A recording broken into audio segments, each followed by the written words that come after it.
Hello, beautiful people, and welcome to Finding Fertility.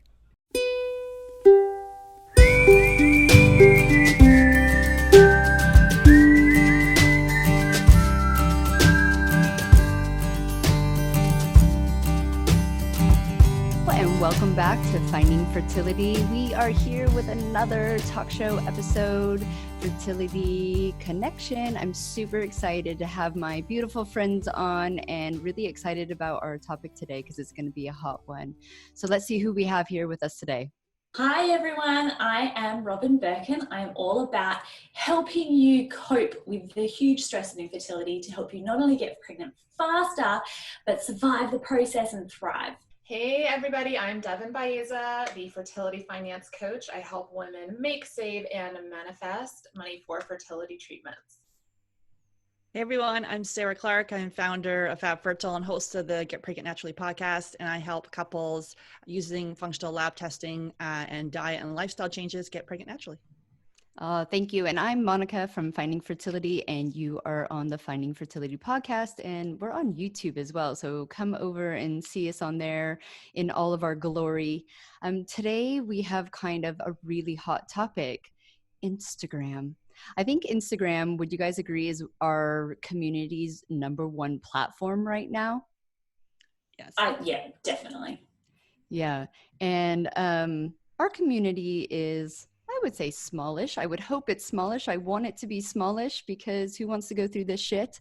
But there's definitely a heated debate, a heated divide between our community on a few topics that we're going to cover today. But I'm going to let Robin go first because she had a Instagram post kind of blow up. And so Robin, tell us a little bit about that post and why you posted it in the first place. Sure. So for those of you who don't know, my handle is @RobinBirkin, and posted a picture one night before I went to bed that said, please stop using the hashtag infertility to share your baby pics and pregnancy announcements. And I kind of didn't think that much of it. I went to sleep. I put my phone on airplane mode. So everybody, you've got to put your phones on airplane mode when you go to sleep, or put them like right over the other side of the house. Woke up in the morning to like 200 comments, and I woke up, looked at my phone, and I was like, what? That can't be right. And then my Ross is trying to talk to me, and really, like, I've never seen anything like it before. So it wasn't just people commenting, it was people commenting within the thread. This was all within our own community, but I've always seen a real united front from everyone, but there was really a clear divide, and it was a heated divide amongst people, of some people saying, get stuffed, I've earned this. If I want to put spam my baby pics with a hashtag infertility, I will, and saying, I've earned that hashtag, where others were saying, yes, it's fucking hurtful, it hurts my feelings. Sometimes I go to Instagram for a safe place to go, and then all I see is baby pigs. So it caught me a little bit off guard, but I do think it's important for us to have these conversations. And the way that the post came about was that I looked up the hashtag infertility around Christmas and just saw almost like the majority of what was in that hashtag was, the pictures of matching PJs at Christmas time, and things like that, like all the things that I used to find really triggering on my journey, that the people in my Facebook group find really triggering, things like that. But never did I expect to wake up to 200 comments and then end up with 350 comments afterward on that post. So it's obviously something that, has triggered a lot of emotions in a lot of people. And yeah, I guess I'd love to get what you guys think about that. Go ahead. I think with the, I don't know, to me, if you're on a feed and you're feeling triggered, my recommendation is to delete the fucking app. I don't know, because it literally, everyone's different, right? So maybe some people see a family or, you know, a little, you know, matching PJs is like, oh my goodness, one day that's gonna be me. Other people are like, just like in hopeless despair. So it really is very individual. So like, if you are triggered, please delete the app. And if, like, to me, it's all about obviously community and supporting each other. But if it sends you down to this dark spiral that you can't even you can't get off the floor, then you've got to protect yourself from that and set boundaries. It's interesting that it was so polarizing, right? That one is like, yeah, I earned this shit. The other one is like, this is so hurtful. And so it's very individual. And plus it could change from day to day. Like you might think you have an opinion and that might be your opinion one day, and then the next day it's not, you know, depending on how you're doing. One day it might be inspiring for you to see that. It might give you hope that this is what you're working towards. And then the next day, or, you know, you do your trigger shot, and now you are feeling triggered. You lose the pregnancy you didn't, you know, IVF didn't go as planned. There's so many situations that can immediately shift how we feel. And now that exact same picture feels devastating, feels like, you know, a knife in the heart. So I think even in your own journey, you have to protect boundaries. You have to be aware of triggers because it can change for you as well along the way. You might not always feel the same way about that. Yeah. I had a really deep emotional conversation with myself about this because at first when you told me about it, I was probably like you, Sarah. I was like, well, you know, like you need to work on yourself if that's triggering you. And then I thought, yeah, that's what you can say now because you're on the other side. Think about you when you were your first year, your second year, your third year, if you had Instagram, because that shit wasn't even invented when we did this. But how would you feel? Like you say, Robin, you go to a safe place. You think that infertility hashtag, you can connect with people, and literally more than 50% of the feed, especially around Christmas time, is these beautiful pictures. It is a day-to-day. Like on my off day, I would have thrown the phone in the fucking trash. On my good day, I would have been like, oh, I'll be there someday, maybe. But I do think that it's so easy to create a new hashtag. Or, I mean, you don't even have to create a new hashtag. I beat infertility. I survived infertility.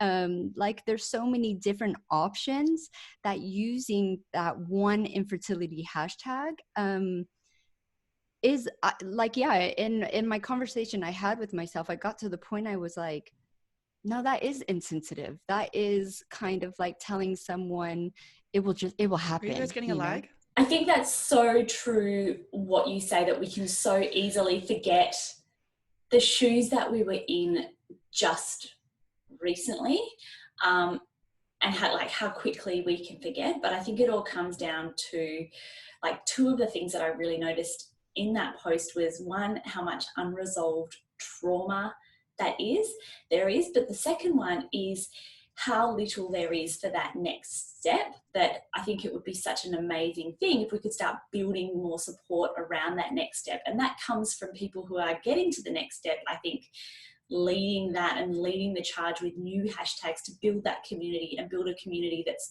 really more relevant for that, rather than, like, by all means, we're still defined by infertility. We're always going to be infertility warriors, but if we can build a new community rather than sort of like lingering in the past of that old community, then there's definitely positive things there, because you can build this whole new community of support around your pregnancy, a new community of support around bringing up children when you're an infertility warrior. That I think that can be a positive thing. So what do you guys think about that?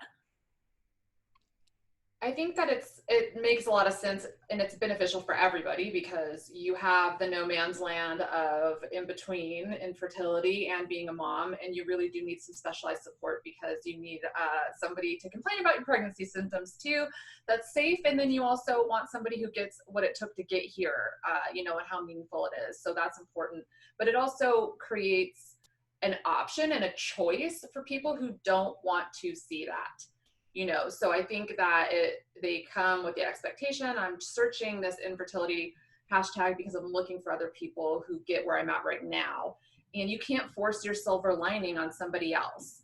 So you can't decide that my, you know, pictures of my baby are going to inspire you today, whether you like it or not, and just be shoving it down someone's throat. You know, that's their choice. If they want to look up cute pictures of babies, they can do that. You know, they're using these hashtags to search for the things that they need today. So it gives them, you know, the option to for what they need today without sort of, you know, hijacking their space. So I think that's the smartest move, probably. Yeah, I think it's like being sensitive to the community. So sensitive, remembering if you're on the other side, remembering what it was like, then also looking at that, like Robin was saying, the unresolved trauma.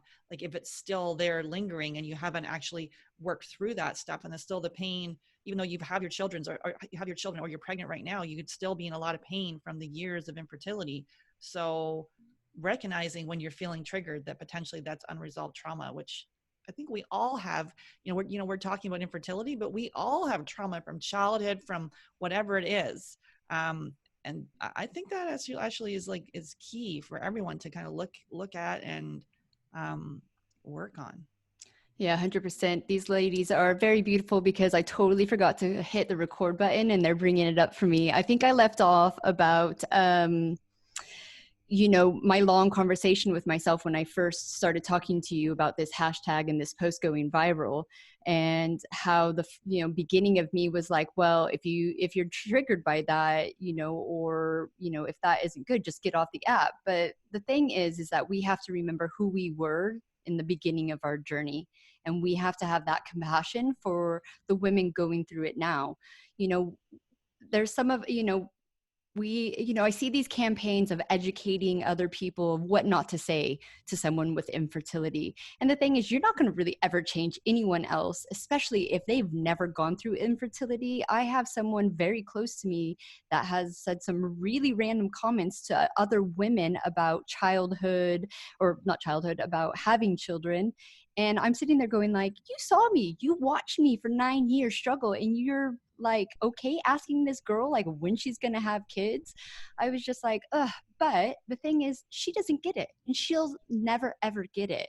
And as much as we can like remind people and educate people and support people who haven't gone through infertility, how to help a loved one going through it, when you have gone through it, it's great to be celebrating your years after infertility, but have that like common sense or the respect or compassion for the women still going through it. I mean, Instagram is an amazing space that we have nowadays. We didn't have it when we were going through this stuff, and now our community is getting divided amongst each other, which is great for a healthy debate on certain topics, and you can do whatever you want on your Instagram feed, but definitely taking that step back before you post, whether it's an inspirational post of this is how I got here, wishing you guys all the luck, or this is me at Christmas in my matching pajamas with my family.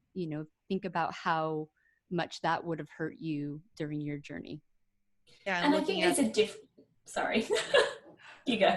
And looking at if you are commenting, like looking at if you're saying something that's unkind, to really see why that's triggering you and work on yourself. And also if you're expecting someone to say something, like the expectations there, to maybe how do you then because it's the disappointment and the anger or the frustration comes when someone's saying something that you expect them to know, like your friend there, why didn't she know that?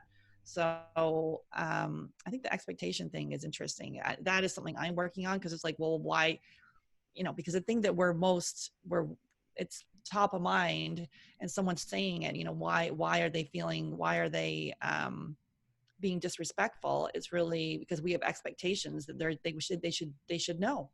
Yeah. Well, they're not in our shoes. Why, why would they know? Yeah, exactly.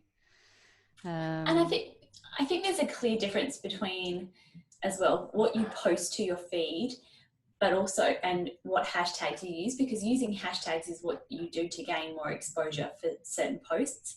And I think we need to be really sensitive around that and understand that sometimes the things that we post can be really hurtful for other people. And, I always try to lead in my Facebook group and things like that with kindness and respect first and foremost. That I hope that the internet can be a place of kindness and respect, which doesn't mean people need to agree with other people. So people can disagree, but in a loving way and a courteous and respectful way, rather than, you know, saying things that you wouldn't say to people if you were standing in front of their face. Yeah, exactly. Yeah, if you're spewing hate like that, like where you must be in a really dark place yourself if you're spewing that kind of hate.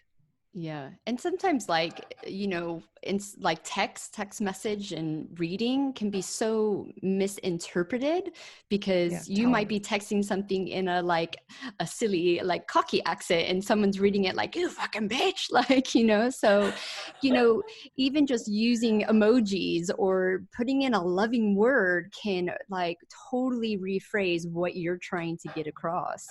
And it is like you said, Robin, like, some of the stuff out there that people like say, you would never say to someone's face. Well, and you need to analyze your intention when you're putting out a post, because I think that usually comes across. So it could be, you know, the same, there's a picture of someone with their kids and it says #infertility, but, you know, someone's intention is attention. Someone's intention is, or somebody different, you know, their intention might be to talk about how they got there, or to share, you know, the happy ending to the long journey that they've been on that other people are watching. Like, when you're writing the post, what's your intention? When you're responding to somebody, what's your intention? To feel justified, to educate them, because you're going to teach them and they better agree with you or else, you know, or like, is it to, you know, start a healthy conversation? Like, really analyze, why am I doing this? Is this what I need to be doing right now, the best use of my time? And coming from a kind place of, is this true? Does it need to be said, you know, and is it kind? Yeah.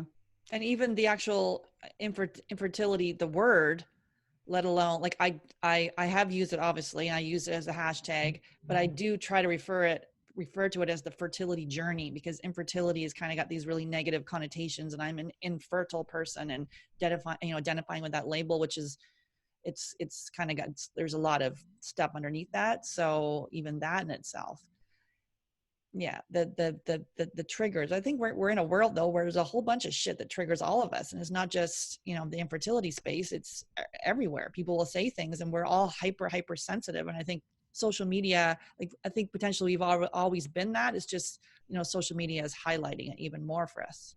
Yeah, exactly. I mean, it is, it's always going to be a debate, right? It's never like people are going to come in the cycle and see it and, you know, grow and then leave it. But yeah, it's really just about stepping back, remembering where you were in your journey, and having respect for people where they are in their journey. And I think a healthy debate is needed. We definitely need a lot of debating out there. I think it's great for growth. And, you know, like, if you get so like set in your ways, you might miss something that would have been amazing for your journey. But yeah, so it was just a really interesting, I thought, when, you know, it got brought up on Robin's Instagram feed, and we've seen a few different viral posts about stress. That's a huge one within our community. Mm-hmm. Yes. There's definitely a divide between medical care and holistic care. So there's a few divides, and it's great to be talking about these things, but doing it with kindness, respect, and, you know, some compassion for people who, you know, are still in the situation. Yeah, and someone like Amy Schumer, the comedian, she just posted on she's going through some egg freezing and then going through an IVF, and she just posted, she's like, well, I need support. Who do I go to? Oh, it's my Instagram community. And she's got thousands of people saying, do this, do that. This is what worked for me. So using it in a positive manner. And that's where, you know, where she went to first.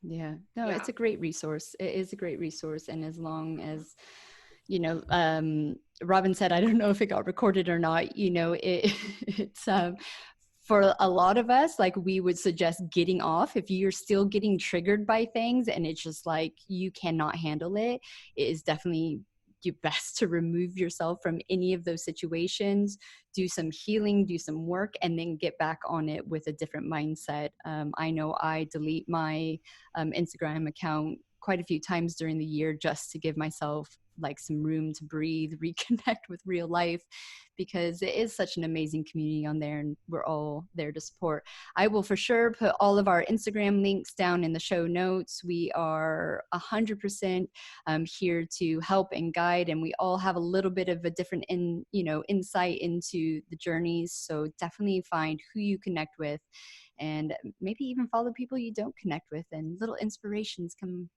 pop into your head.